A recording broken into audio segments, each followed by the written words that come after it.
Great morning, Holy Brothers! Thank you so much for joining us on our pathway to peace inside the Garden of Peace. If you're following along, we're on the top of page 115, and today's lesson is called Requesting Relations. That's right. Say hi on the phone. Hi. We got our people listening in, and we're picking up where we left off last time. Here we go. It's going to be great. Buckle up. We see from the words of the Zohar that we learned last time that a husband who wants conjugal relations, who wants to be together with his wife, must first praise her and placate her and not what? Request from her. The guy is not allowed to say, hey, I want this right now. I'm in the mood. Let's go for me, for my sake. Don't you want to thank me? Don't you want to love me? Don't you want to show your appreciation for me? If he does not do this properly, he's literally forbidden and violating prohibitions if he lies with her. If a man knows that he will not be able to praise and to compliment his wife, then he should not get married in the first place, because there are so many sins he's going to be violating and being over the veros. If he cannot compliment his wife, he'll never be able to lawfully unite with her properly. It's clear from the Zohar that woman is the pillar of the home, and the home is under her charge. And the Zohar further says in this exact regard, and he took from the stones of the place and lay them at his head. Again, from Genesis 28:11. Look it up. From here we learn that even a king, if he has a bed of gold and beautiful quilts to lie upon, but the queen prepares for him a bed of stones, he must leave his bed, the bed of gold, and lay in the bed that she has prepared for him, as it says, and he lay down in that place, meaning that he lay down on the bed of stones. This is the Zohar, man. Big stuff from a big rabbi. The home is the wife's dominion. However she wishes to run it, the husband must accept it willingly and lovingly. Again, so nowadays, super simple example. Wife says, hey, I want to paint the bedroom purple with yellow polka dots all over it and green stripes running up and down. You know what you say to her? Wow, gorgeous. I love it. Excellent idea. I'm so excited for it to look that way. This is Zohar. This is our teachings. It's not like, oh my gosh, crazy stuff. This is the way you have to live and lead your life. So would Rabbi Hirsch Leib, of blessed memory, relate in the name of his Rabbi, of Avraham Sternhardt, of blessed memory, that a man must realize that his wife is the general of his home. And what is he? He's a private in the army. Just as a private in the army has to listen and obey every single command of his higher general without arguments, without, God forbid, any objections, so too must he listen to his wife in the exact same way. And just like in a real army, where a private has to leave his ego checked at the entrance to the base of the camp, so too, a husband has to leave his status at the door of his home. It doesn't matter if it's the CEO of a Fortune 500 company. It doesn't matter if it's a multi-billion-dollar billionaire. It has to be checked when he enters his home. He is a totally different person in a new, different relationship. Outside the home, he may be the highest intellectual and extremely super successful. He may be in charge of a large company or the head of the whole community, or he might even be the commander-in-chief or even the president of the United States. But when he walks through his front door of his house, he reverts to dropping down and being a simple, lowly private that is awaiting exact orders for life.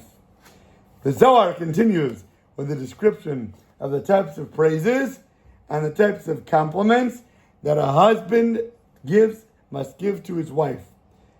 Quote unquote. Come and see what it says here.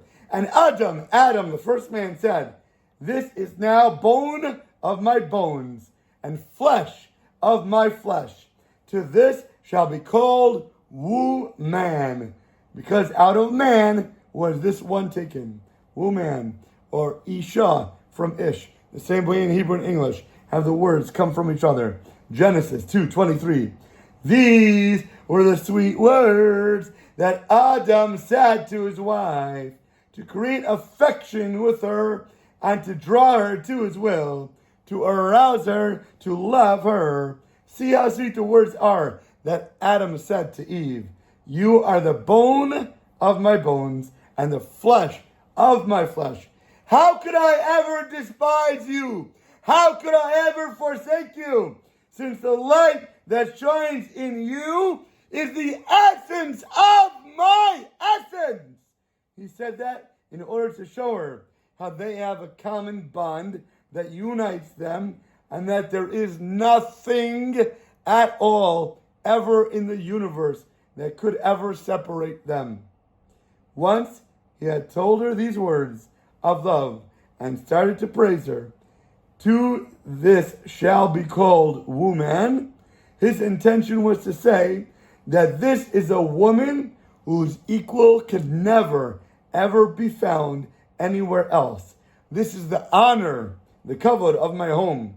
All other women ever compared to her are literally like monkeys compared to man, because there was no other woman in the world except for her at the time. So therefore, anything compared to her is like an ape, is like a monkey. And that's how we have to see every other woman in the world, as there is no such other woman other than my wife to me. But she, Eve, shall be called woman, the most perfect of all created beings.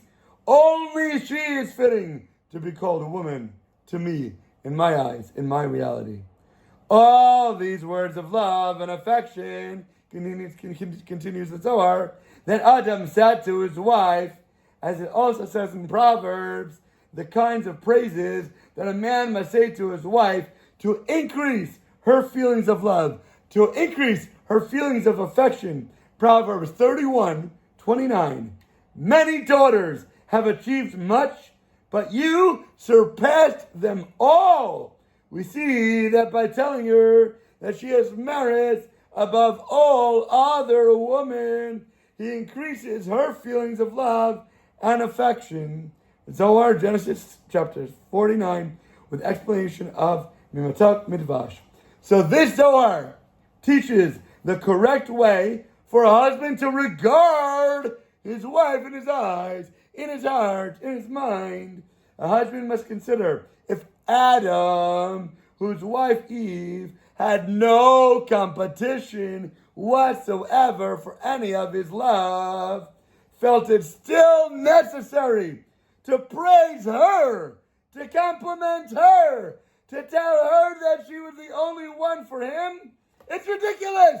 What's he telling her that she's the only one for him? There was no other woman there for him but her. So it made no sense for him to give her those praises. It was ridiculously redundant that there was no other like her. How much more so? Al-achas kama v'kama, kal v'chomer, must we, a husband, lavish and praise his wife. Because you know what, my friend? There is competition out there. You know what? There are other women walking around. There are models walking on the runways. There are women on your Instagram, on your Facebook, on whatever you're looking at in life. There is other out there compared to your wife. So if he did that when there was nothing to compare to, how much do you have to do it? A husband must compliment his wife as much as humanly possible and make her feel that she's the most beautiful woman in the world in his and your eyes. You have to explain to her that she's the glory of your home and that she is undoubtedly pure and perfect in every single way to you. So simple. One of the clauses of the Kesuvah, the marriage contract, the official Jewish contract that every husband signs before he gets married, is an obligation to honor your wife. This is the husband's solemn obligation. It's not linked in any way to the way the wife behaves towards him. It doesn't matter. What's written down is that unless his wife is completely unfaithful or refuses to procreate, the obligation stands no matter what she does, no matter how she talks to you, no matter what she says to you, no matter how she curses you, no matter how she yells at you. The Talmud tells a tale of Rav Eliezer, whose wife would upset him so tremendously. Yet, whenever he found something beautiful in the market, he would run to spend tons of money on it for her. His friend Rebbe asked him, "What are you doing? Doesn't your wife give you such constant sorrow? What are you buying yourself for? What are you running for? What are you wasting your money for?" Rav Eliezer replied to him, "It's enough that she brings up my children and helps to save me from sin. That's worth every penny I have in life."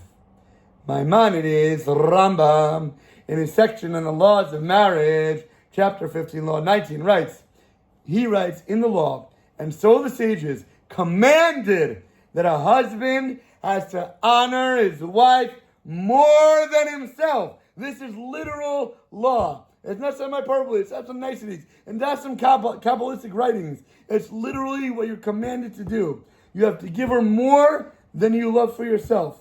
More love to her than you love for yourself. Whatever you think you love of yourself, whatever you want in life, stop and think that you have to want that more for her than you do for yourself. And whatever money you have to think of what can I buy for her before you think of buying anything for yourself. And he must not make her fearful of him. He must speak to her always, unquestionably, in a pleasant tone, in a magnificent manner, never to have any negativity or any type of anger from you to her. Although he brings in the next law, so too the sages commanded that a wife should greatly honor her husband. The obligation of the wife is not that of the husband. Jewish law does not require a wife to sign any contract that obligates her to love him, to honor him, to do anything. The honor that a wife gives to her husband is a consequence of the honor that he's giving to her. If he's fulfilling his obligations to her, she will automatically, by definition, be honoring and loving him in return. Maimonides Rambam was speaking of an ideal situation where there's mutual honor and mutual respect that comes naturally when the husband honors his wife, when he gives everything to her that she'll love to reciprocate in kind. What is unnatural, however, is a situation where a husband wants the wife to honor him, where the husband wants the wife to respect him because he's not giving it, he's not creating that environment where she's going to want to do it from her own. That is unnatural, because the true nature of man is what? We come down to it again, is to be an absolute, unconditional giver, and of a woman to be that receiver. As we've said hundreds of times already before, it's the husband who must honor his wife, not the other way around. But what we're doing today is reinforcing halacha, reinforcing Jewish law, reinforcing from our Kabbalists, from every single aspect of Judaism, that a husband who seeks honor should understand that he is attributing feminine characteristics. There's no other way to say it. This is your obligation by virtue of who you are, by the being that you were created as, and know your role, how to give, how to love, how to honor, how to spend on her, how to listen to her, and how to care for her. Give everything of yourself because it's the law, but also do it because you want to be who you're supposed to be, and also do it to create the best relationships possible in every scenario that there is. Any questions from the phones? All good, strong. Amazing. Hold on, we'll hang up in a minute. Thank you so much. Have an awesome, deliciously amazing rest of your day. Dun, dun, dun, dun.